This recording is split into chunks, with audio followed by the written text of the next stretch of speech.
Hey everybody, what's going on? I am Jamie Dawn, your evolutionary revolutionary astrologer, bringing you your celestial wisdom for the week of January 7th through the 14th of 2024. Welcome to this new year. Happy New Year. And while in many ways for me, the new year is just another calendar day changing, I know that there is a bit of hopefulness, optimism, a marked point for those of us who are like, okay, I can see the past. I'm ready to let it go, start something new. Here we go. And what a great week to kick this off because it's a new moon in Capricorn week. We also have Mercury now fully direct. We have Mars in an exalted sign of Capricorn, and it's going to be making a trine to Jupiter, which is our most optimistic, expansive planet. And we've got a sextile of Saturn with Mars and Jupiter also this week. And so this has such a great energy behind it. Remember now, I did post your new moon by sign scopes, if you will, give you some form of energy that you can uh, kind of expect, if you will, for the new moon. So make sure you look at your sun, moon, and rising sign, not just your sun, because that'll give you a more well-rounded picture. Also, hopefully you tuned in to the prediction show at 1-2 Radio, and I am excited to come back to 1-2 Radio with the Jamie Dawn Show. And my main focus is going to be on relationships, but I'm also going to have guests and I'm going to talk about the energies of what's coming and where we're at and just be there to support and help however I can. So that's going to be on Mondays at 11 a.m. Pacific on 12radio.com. All right. So this week, as I mentioned, some of the themes, the Mercury now direct in the sign of Sagittarius, and it will make its move back into the sign of Capricorn on Sunday, so a week on the 14th. And then we have the new moon in Capricorn. And while this new moon is happening, we'll have Venus in Sagittarius trining Chiron in Aries. So there's a real healing here that can take place at this new moon. And also, Mars and Jupiter are making this beautiful trine while Saturn is sextiling Mars and Jupiter. So, and this Saturn sextiling of Mars and Jupiter, while Mars is making this trine to Jupiter as well, starts to really apply on Monday, leading into the new moon on Thursday. So, what does that mean for us? Well, as we begin the week, we're going to be looking at ways in which we can put more of our dreams, our hopes, or the things that we have been maybe imagining in our lives into more of a reality.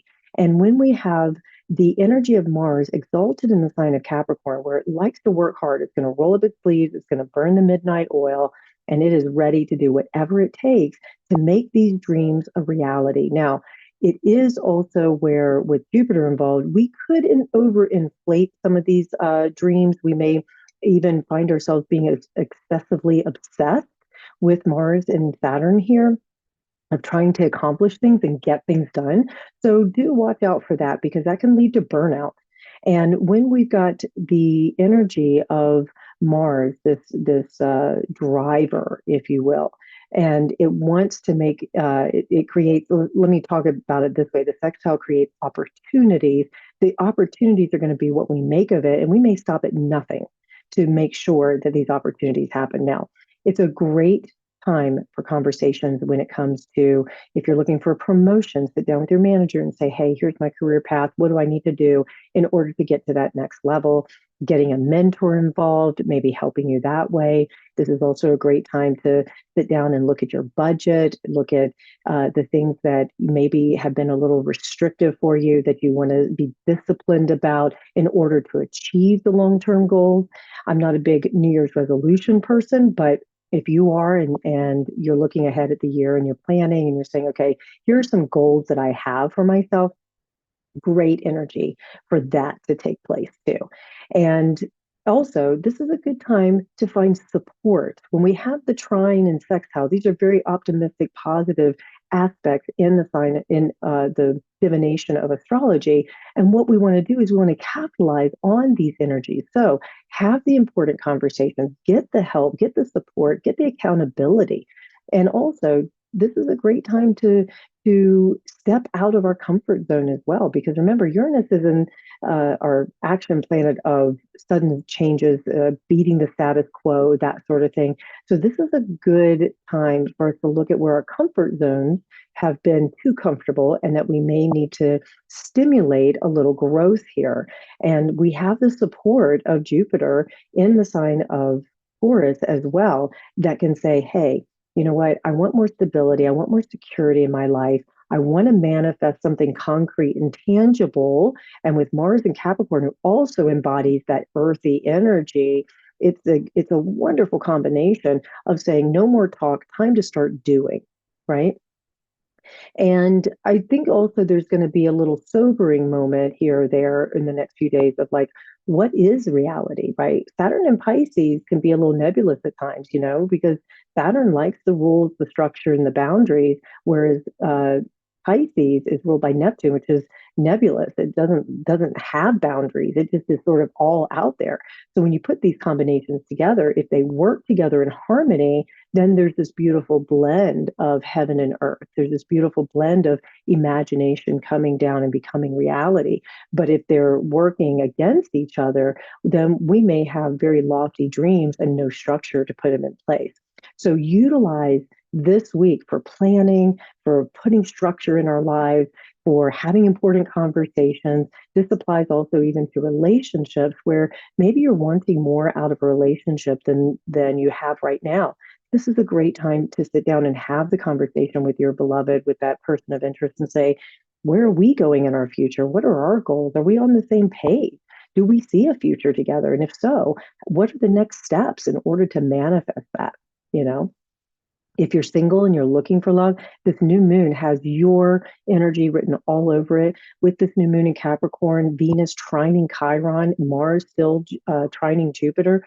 This is a beautiful time to meet somebody, to have, I feel many of you who are single and looking for love, you may find that the relationship that you draw to is very healing from your past, and that you're able to let go of the past wounds, that this person is going to be very different than anybody from your past, and that things may move a little faster to start with as you start to connect with this individual.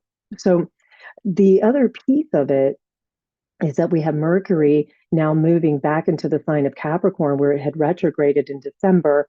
Now it's going to come back and track that same path.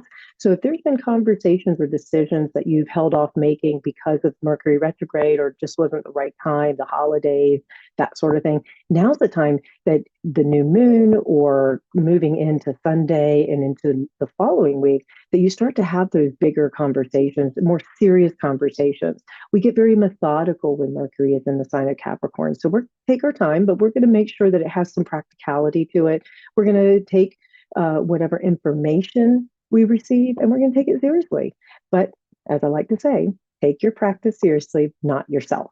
So remember, we're all humans doing the best we can with all that we have. And that's all we can do.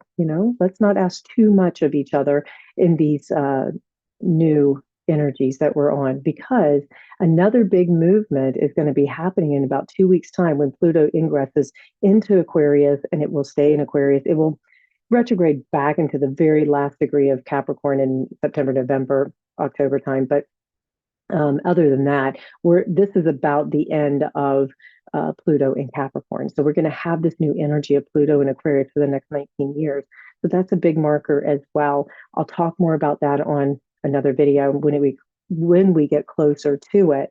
But you really use this time, this new moon time, to plan to come back into who you are as an individual. How do you want to achieve the things you want to achieve in life, and the things that maybe get us more forward focused in the next 6 months, because this is a 6 month energy, right? So that by the time July rolls around, when we have a full moon in Capricorn, we're going to be seeing, or excuse me, a full moon in Cancer, we're going to be seeing, some new seeds, hopefully some things from this new moon that come to fruition. So plan well, do a vision board even, do practical things, earthy things, move your body, connect with nature. That's another way that this new moon can really be powerful for you. And also setting intentions on how you want to accomplish whatever your heart desires. Remember, the heart has to lead the way, not just the head. The other thing I like about the Capricorn energy is that you think of the sea goat or the mountain goat, that it goes to high places or deep depths, you know? And so there's this energy here of success, this energy of getting it done and stopping at nothing to get it done, being determined, and also being very cautious, knowing that there's some risk involved. You know, take a risk in love, take a risk in your work, take a risk in new ideas, whatever it might be, because you won't know until you try. It's a grand experiment. So add the ingredients, see what works, and hopefully you will find that 2024 can become a better year for all of us. All right, you guys, thank you so much for your love, support, your comments, for sharing, liking these videos. This helps me grow, and I can't do this without you. So thanks so much, and find me at when to listen and jamiedawn.com. And I look forward to connecting with you. Have a great week.